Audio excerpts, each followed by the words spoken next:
Desperado po ang Amerika sa kanyang parating na collapse po ng economic and financial condition po niyan. And ang sagot ni Trump lahat ay sa taripa na hindi naman po talaga nakakatulong sa Amerika. So far ito, tutulak po sa pagpapataas ng inflation ng Amerika po yan. Ang dapat gawin po ng Amerika ay kanilang tapyasin ang $1 trillion budget taon-taon para sa military po nila. Hindi po nila magagawa dahil po naman hanap buhay ng Estados Unidos ay gera. At yung kanilang tinutulak na defense industries para sa kanilang financial class na malaking investor po dyan sa defense industries. No? Kaya po sila nagtutulak din ng gera dito sa ating rehiyon gamit ang Pilipinas. No? Mula sa 17% ay itataas na ng Amerika po yung taripa sa mga ine-export po ng Pilipinas papunta sa US. Sa 20%, parang effective yata ito sa mga balita, sa Agosto po. Ano pong nakikita nyo rito na Kamentong? Well, ang Amerika at si Presidente Trump po, natawag ko dahil parang Trump po talaga, spin ng spin, patalbog-talbog, at hindi malaman kung saan papunta ang utak. Ano? Desperado po ang Amerika sa kanyang parating na collapse po ng economic and financial condition po niyan. And ang sagot ni Trump lahat ay sa taripa na hindi naman po talaga nakakatulong sa Amerika. So far ito, tutulak po sa pagpapataas ng inflation ng Amerika po yan. Ang dapat gawin po ng Amerika ay kanilang tapyasin ang $1 trillion budget taon-taon para sa military po nila. Hindi po nila magagawa dahil po naman hanap buhay ng Estados Unidos ay gera. At yung kanilang tinutulak na defense industries para sa kanilang financial class na malaking investor po dyan sa defense industries. No? Kaya po sila nagtutulak din ng gera dito sa ating rehiyon gamit ang Pilipinas. No? So this tariff also shows yung 20% tariff and baka 50% tariff on the copper exports ng Pilipinas sa Amerika. Hindi pa malinaw po yun. Aking iniskan po ang mga balita. Wala pa nga sa local news itong 50% na taripa across the board sa lahat ng mga imports ng copper, no, ng Estados Unidos, hoping that it will boost the domestic American copper industry, which will not happen again. So we still don't know. Wala pa sa local papers po natin yung balitang yan. No? So itong mga pagpapakita po na walang simpatya talaga ang Amerikano o ang Estados Unidos, hindi po Amerikano, forgive me, kasi marami tayong kakampi ng mamamayang Amerikano.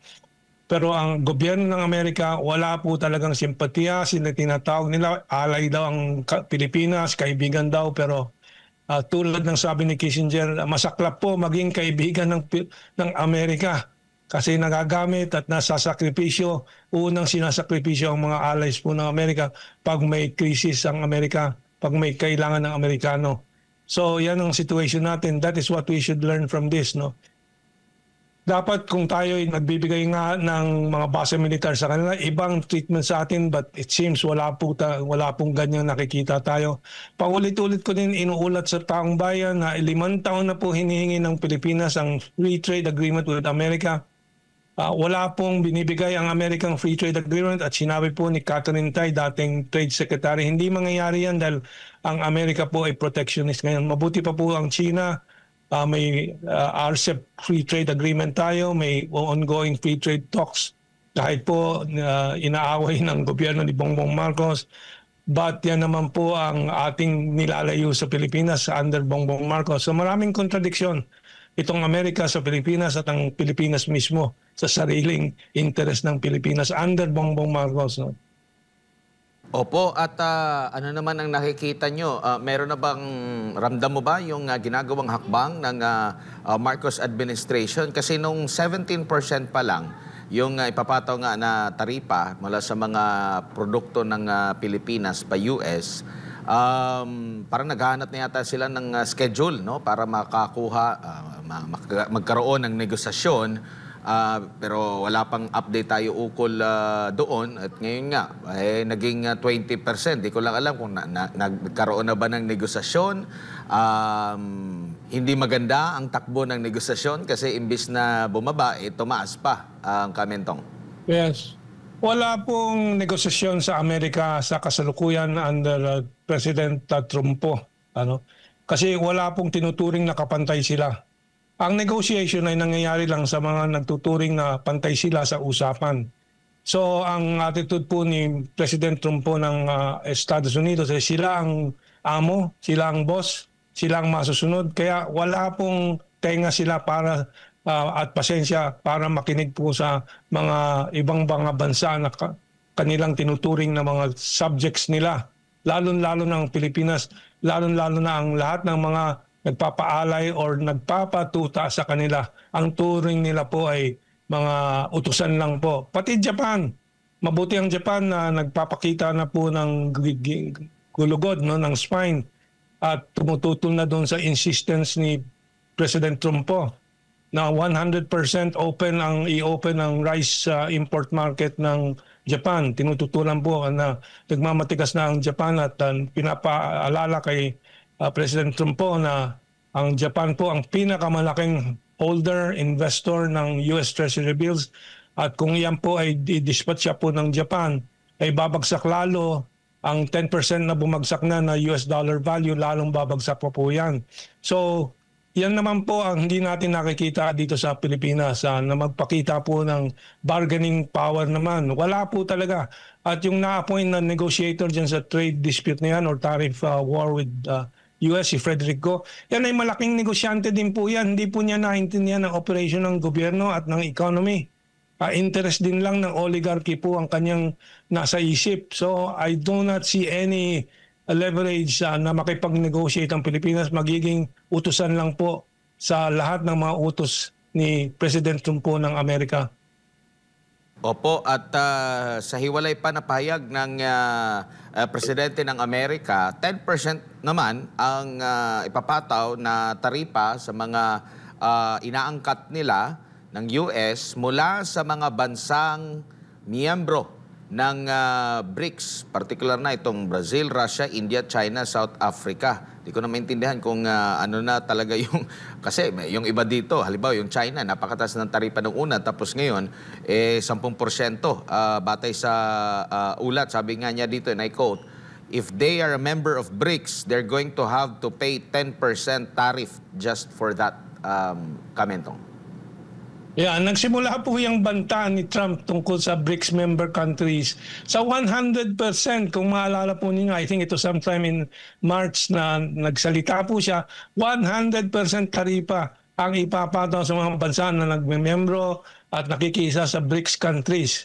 Yan po ay nagpapakita ng malaking takot po ng Estados Unidos sa BRICS countries dahil po yan po ang bagong mundo na, mundo na sinisilang na po ngayon na nagmumula sa kooperasyon ng lahat ng mga dating mga bansang na colonize po, na sakop nitong mga puti, mga Africa, sa Asia, sa Southeast Asia, sa Middle East, sa Latin America.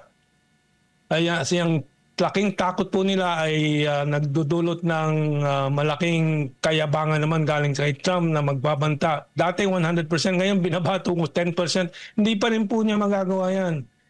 So tama ka, talagang wala po tayong makakapitan o mahahawakan sa mga sinasabi ni Trump.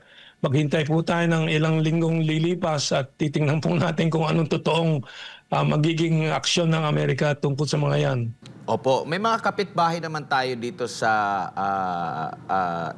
itong Southeast Asia, no? Na sumama o sumali na at naging partner ng mga bansa dyan po sa BRICS, no? Malaysia, Indonesia, Thailand, at ngayon bilang partner itong Vietnam. Kaso ang Pilipinas parang tali pa tayo. At ang sinasabi po ng pinuno ng Malaysia na malaking tulong yung BRICS para magkaroon, sabi dito, can shape fairer world order. Itong BRICS po, Kamentong. Ano po masasabi niyo po? Well, yan talaga ang layunin ng BRICS para paangatin ang mga bansa na dating nasakop po ng mga puti in this new post-colonial era. Dahil po ang kasaysayan po ng sangkatauhan, kararaan lang po natin ng 500 taong kolonyalismo. Marami dito sa Pilipinas na nakakalimot po yan. Kaya pinapaalala ni Presidente Duterte po yan nung kanyang inanunsyo yung mga pagbabalik ng Balangiga Bells galing sa Amerika na ninakaw ng Amerikano, ang pagpapaalala sa mga masakay ng Amerikano tulad ng Butch Daho. Yung colonial period na yon, patapos na po yun, tinatapos po ng global majority yung mga miyembro ng BRICS ngayon. Sa pamamagitan ng hindi po paggera, paglaban, pag-away sa kanluran, kundi sa pagtatayo ng bagong alternatibong payment system para maibsan o mabawasan po ang dependence po sa American dollar, para angatin po ang paggamit ng national currencies tulad ng pangangalakal between, let's say, China and Brazil. Ang bayaran po nila sa kanilang binibili ng Brazil sa China na consumer goods ay Brazilian money na, no? At yung China naman magbabayad ng yuan sa anumang imports nila galing sa Brazil, mga ganyan. Para maging malaya tayo sa US dollar na minamanipula, pinaglaruan ng Amerikano to their advantage at disadvantage of the rest of the world. So yan po ang halaga ng BRICS, and malungkot nga na dahil po dito sa secret deal ni Bongbong Marcos sa Amerikano, hindi natin alam kung anong laman ng secret deal niyan. Meron din kasama sigurong pananakot ng Amerikano sa kanya na matatanggal po siya dahil sa kanilang mga influensya sa military. But alam natin po si Bongbong Marcos ay nagpatali po sa Amerikano at hindi po tayo makasama dyan sa mga original ASEAN members po, na lahat po ay naaabot na po ang middle income status sa economy nila except the Philippines. Pati ang Cambodia nilalampasan ng Pilipinas. Ang Vietnam kalalampas lang last year sa GDP ng Pilipinas, na mas maliit na bansa ang Vietnam. So itong ginagawa po ni Bongbong Marcos ay talagang napakasama po para sa ekonomiya, kalusugan ng ekonomiya ng Pilipinas. And itong di pagsali sa BRICS, malaking lost opportunity ito para sa Pilipinas.